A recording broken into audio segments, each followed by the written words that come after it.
देश भर में कोरोना वायरस की दूसरी लहर का कहर तो छाया हुआ है। उसी बीच कोरोना वायरस के बाद black fungus, yellow fungus, white fungus तो हमने देखा ही है, लेकिन इसी बीच बच्चों के ऊपर एक खतरा मंडरा रहा है और वो है MIS-C सिंड्रोम। ये जो सिंड्रोम है, जो बच्चे हैं 18 साल के नीचे जो हैं, खास करके जो 8 महीने के हैं, 6 महीने के हैं, उनके ऊपर कोरोना वायरस अगर उन्हें हुआ है, इन्फेक्शस है वो, उसके बाद MIS-C सिंड्रोम देखा जा रहा है, जिसमें उनके जो लंग्स हैं, उनका पेट है, उसमें तकलीफें महसूस की जा रही हैं और उनका जो चेहरा है सूजा जा रहा है। फिलहाल मैं मुंबई के गोरेगांव इलाके में डॉक्टर समी दलवाई जी के साथ हूं, जो कि एक पीडियाट्रिशियन है। सर, मैं आपसे जानना चाहूंगी कि ये जो सिम्टम्स हैं ये कितने खतरनाक हैं और जो बच्चे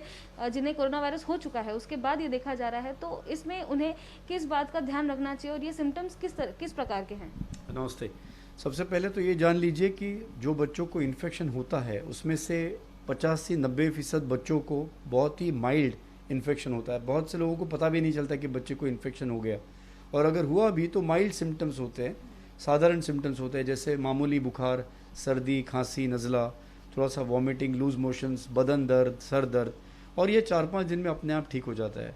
बच्चे हम देखते हैं कि बुखार आने के बावजूद जब बुखार उतर जाता है तो तुरंत अपने मस्ती पे लग जाते हैं, खाना पीना इतना कुछ कम नहीं होता है। तो ये मामूली लक्षण है, और इसके लिए हमने ये बताया कि आपके जो फैमिली डॉक्टर हैं या आपके जो चाइल्ड स्पेशलिस्ट हैं उनको एक बार ज़रूर दिखाकर उनके निगरानी में, भले टेलीफोन पे या टेली कंसल्टेशन से, मगर आप ये बच्चों को घर पे ही मैनेज करिए। ये माइल्ड है, इन्हें कोई हॉस्पिटल की ऑक्सीजन की ज़रूरत है नहीं। बच्चे 10% बच्चे, 10% बच्चे, उसमें से बच्चों को अगर ज़्यादा इन्फेक्शन है तो कुछ बच्चों को हॉस्पिटलाइजेशन की ज़रूरत लग सकती है, मॉनिटरिंग के लिए ज़रूरत है, और हो सकता है उसमें 2-3 बच्चे थोड़ा सा ज़्यादा सीरियस हो, उन्हें इंटेंसिव केयर की ज़रूरत लगेगी। तो ये मतलब 100 में हम एक बच्चे की बात कर रहे हैं। दूसरी बात ये है कि ये होने के बाद, ये हो गया एक्यूट कोविड, मतलब जब इन्फेक्शन होता है तब एक ऐसी चीज़ भी नज़र आती है कि बच्चा ठीक होने के बाद एक 3 हफ्ते, 4 हफ्ते, कम से कम 3 महीने तक एक छोटा सा रिस्क है कि उस बच्चे को फिर से तकलीफ बढ़ जाती है, और ये हाइपर एक्टिविटी, एक रिएक्शन की, हाइपर एक्टिविटी की एक सिम्टम्स है, जिसमें बच्चे को अचानक से फिर दोबारा बुखार आता है, और ये तेज़ बुखार आता है, और फिर ये बुखार 3-4 दिन तक कम होता नहीं है, बच्चा डर लगता है। बहुत बार हमने देखा कि अक्यूट में बच्चों को चेस्ट या लंग्स के सांस में से जुड़ी हुई तकलीफ होती है, सर्दी, खांसी, सांस फूलना, मगर इसमें हम देखते हैं कि ज़्यादा पेट में से जुड़ी हुई तकलीफ ज़्यादा होती है, बहुत ज़्यादा पेट में दर्द होना, वॉमिटिंग होना, लूज मोशंस होना, बच्चे का खाना पीना बंद हो जाना, सांस खांसी, ये भी सब हो सकता है। और मेन चीज़ ये भी है कि बच्चों को रैश आती है, चेहरे पे रैश आती है, होंठ सूज जाना, आंखों में रेडनेस या लालपना दिखना, ये सब चीज़ हैं जो एक MIS, जिसे multi inflammatory syndrome in children हम कहते हैं, इसके लक्षण हैं। ये बहुत ही रेयर चीज़ है, बहुत कॉमन नहीं है, मगर इसमें मुद्दा यही है कि ये 3 हफ्ता कोविड ठीक होने के बाद, 3 हफ्ता से लेकर 3 महीने तक हो सकता है,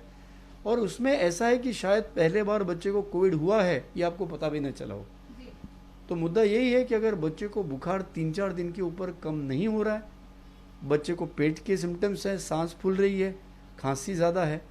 बच्चा हमेशा की तरह ठीक नहीं लग रहा है, तो उसको आप चाइल्ड स्पेशलिस्ट को दिखाना बहुत ज़रूरी है। यहाँ पे हम देख रहे हैं कि जो ब्लैक फंगस है उसमें अगर आपका डायबिटीज़ लेवल ज़्यादा है तो आपको ब्लैक फंगस कोरोना के बाद होने की बहुत ज़्यादा आशंका है, बहुत चांसेस हैं। तो इसमें MIS-C में ऐसे कुछ बच्चे में वीकनेस होना या फिर बच्चे में कोई ऐसी बीमारी होना जिस वजह से MIS-C होता है, यहाँ पे कोई ऐसी स्टडी है? नहीं, ऐसे कोई वीकनेस नहीं है। इनफैक्ट प्रतिकार शक्ति का ज़्यादा प्रमाण इसमें दिखाई देता है। जैसे एडल्ट्स में हम साइटोकाइन स्टॉर्म कहते हैं कि अंदर से जो प्रतिकार शक्ति है वो डैमेज करती है, ये ऐसा वाला हिसाब है। आपने जो दूसरी बात कही म्यूकोरमाइकोसिस और ब्लैक फंगस की, इसलिए मैं चाहता हूँ कि लोग उसमें कंफ्यूज ना हो। म्यूकोरमाइकोसिस या फंगस इन्फेक्शन उसमें होता है जिसमें प्रतिकार शक्ति कम हो। अभी ये उस व्यक्ति में होती है जिसके पहले से डायबिटीज़ है या कैंसर जैसी बीमारियां हैं या प्रतिकार शक्ति कम करने वाली बीमारियां हैं या उसे स्टेरॉयड दिया जा रहा है किसी और बीमारी के लिए। ये अडल्ट्स में ज़्यादा होता है, ये तो हम जानते हैं। बच्चों में डायबिटीज़ का प्रमाण ही बहुत कम है, तो बच्चों में इम्यूनिटी कम होना या स्टेरॉयड की वजह से या किसी दवाई की वजह से इम्यूनिटी कम होना, ये बहुत कम प्रकार होता है। और म्यूकोरमाइकोसिस हम देखते हैं इन्हीं बच्चों में या इन्हीं लोगों में जिनमें इम्यूनिटी कम है, उसमें कोविड के बाद दिखाई देता है, क्योंकि कोविड में भी हम स्टेरॉयड देना एक दवाई है, कोविड के लिए स्टेरॉइड्स का देना ज़रूरी है, टोक्लुज़ुमाब जो एक दवाई है उससे भी ये कम हो सकती है, शुगर बढ़ सकती है या इम्यूनिटी कम हो सकती है। तो इसके चलते अगर सैनिटेशन ठीक नहीं है, साफ़ सफाई नहीं है, तो उन लोगों में फिर म्यूकोरमाइकोसिस होने की ज़्यादा संभावना है। तो बच्चों में वैसे भी संभावना ऑलमोस्ट नेग्लिजिबल है, क्योंकि इम्यूनिटी कम होना इससे बहुत कम बच्चे हैं, उनमें ज़्यादा ये सब दवाइयाँ जो एडल्ट्स में ज़रूरी हैं वो देने की ज़रूरत नहीं है। तो हम सोचते हैं कि बच्चों में इम्यून कॉम्प्रोमाइज सिचुएशन फंगस के लिए कमी हो, मगर फिर भी साफ़ सफाई रखना, एहतियात बरतना और मोस्ट इम्पॉर्टेंट क्लिनलीनेस रखना, ये बहुत ज़रूरी है। बात करें अगर मुंबई की, तो मुंबई में क्या ऐसे MIS-C सिंड्रोम के केसेस देखे गए हैं? अगर देखे भी गए हैं तो टास्क फोर्स जो पीडियाट्रिशियन की है, पीडियाट्रिक वार्ड है, और जो डॉक्टर्स हैं वो किस तरह का परहेज कर रहे हैं ताकि बच्चे को कुछ ज़्यादा बीमारी ना हो? देखिए, जैसे मैंने कहा, जो हमें बम्बई के बड़े हॉस्पिटल्स हैं मुंबई के, वहाँ पे जो बच्चों को MIS हुआ है उन्हीं को लाया जा रहा है, क्योंकि जो माइल्ड बच्चे वो तो घर पे ही ठीक हो रहे हैं। अगर थोड़ा सा ज़्यादा है, सांस में तकलीफ है या कुछ, वो अपने अपने लोकल जगह पे मैनेज हो रहे हैं। तो जो MIS-C के बच्चे हैं वो बड़े हॉस्पिटलों में आ रहे हैं, और वही सही बात है कि बहुत ज़्यादा जब तकलीफ है तब उनको लाना है। अगर बच्चे पहले 2-3-4 दिन में अगर पेरेंट्स को लगता है, माँ बाप को लगता है कि बच्चे की बुखार कम नहीं हो रही है, तो उन्हें तुरंत उस वक्त अच्छे डॉक्टर को अच्छे अस्पताल में दिखाना ज़रूरी है। क्योंकि अगर ये MIS-C है भी, अगर समय में इसकी ट्रीटमेंट शुरू हो गई तो कोई प्रॉब्लम नहीं है, कोई दिक्कत नहीं है। हाँ, मॉनिटरिंग करना ज़रूरी है, तो मॉनिटरिंग के लिए उनको ICU में, हॉस्पिटल में रखना ज़रूरी है, मगर इसमें से बच्चे अच्छी तरह से निकल जाते हैं। गड़बड़ तब होती है जब 5 दिन निकल गए, 4 दिन निकल गए, 6 दिन निकल गए, बच्चे को कोई ध्यान नहीं दे रहा है, आपको लग रहा है नहीं ठीक है बच्चा अपने आप हो जाएगा, अरे भाई कहीं हम जाएंगे तो कोविड का नाम निकलेगा, फिर हमारी टेस्टिंग, ये जो गलत फहमियों के वजह से लोग घर बैठ रहे हैं, इसके वजह से तकलीफ ज़्यादा होती है। तो मैं पेरेंट्स से ये अनुरोध करूँगा कि भाई अगर आप देख रहे हो मामूली बुखार भी है तो पहले आप छुट्टी लेकर घर पे बैठिए। अभी तो वैसे वर्क फ्रॉम होम ही है, लेकिन बच्चे की तरफ तवज्जो दीजिए, नज़र रखिए। अगर बच्चा खेल रहा है, मस्ती कर रहा है, भले बुखार जैसे ही कम हो गया, खेलने लग गया, खा पी रहा है, अच्छे से खाना खा रहा है, मस्ती कर रहा है, तो ऑब्ज़र्व करना ज़रूरी है, उसको निगलेक्ट मत करिए, लेकिन वो ठीक हो जाएगा घर पे। मगर आप ऑब्ज़र्व करते हुए आपको ऐसे निगरानी में समझ आए कि नहीं बच्चा अब ज़्यादा बुखार आ रहा है या बच्चा अब डल लग रहा है, हमेशा जैसे मस्ती चुस्त बच्चा जो होता है चुस्ती फुर्ती वाला, वो नहीं नज़र आ रहा है मुझे, तब आपको ध्यान देना है कि भाई हो सकता है MIS नहीं है, मगर फिर भी मुझे चौकन्ना रहना है, मुझे इसको दिखा के लेना है। अगर हम ये करेंगे तो कुछ उसके ब्लड टेस्ट भी आते हैं, डॉक्टर उस वक्त वो टेस्ट भी करके वो है या नहीं है बता देंगे आपको, MIS है या नहीं है, और अगर उसके लक्षण है तो सही में इलाज शुरू हो जाएगा।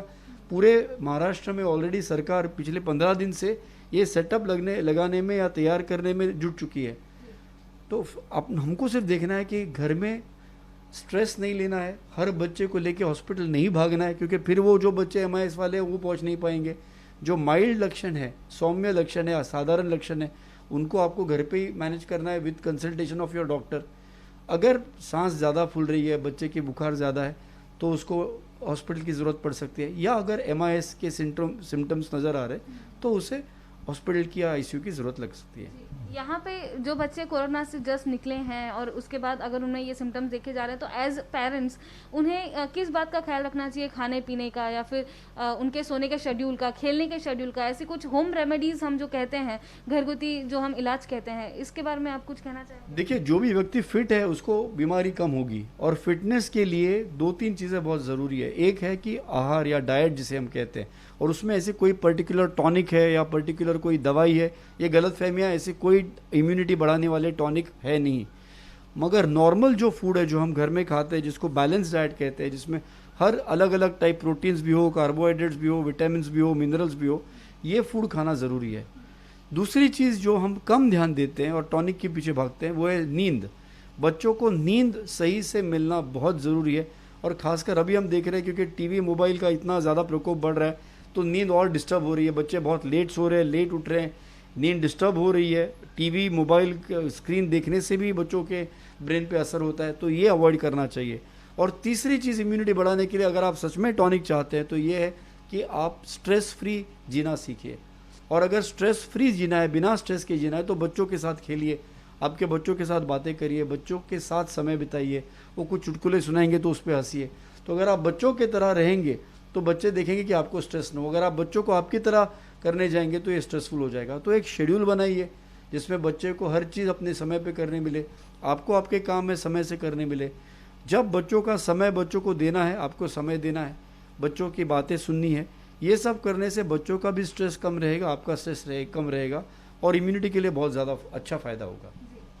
तो जैसे कि यहाँ पर डॉक्टर समीर दलवाई जी का ये कहना है कि ये जो MIS सिंड्रोम है 100 में से एक बच्चे को हो सकता है, काफ़ी रेयर देखा गया है, लेकिन अगर ऐसे सिम्टम्स आपके बच्चे के अंदर दिखाई दे रहे हैं तो आप एज पेरेंट्स, एज योर माता पिता के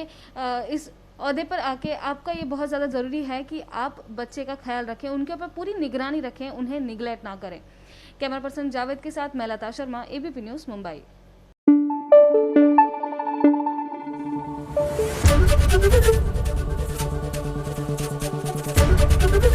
ABP न्यूज आपको रखे आगे।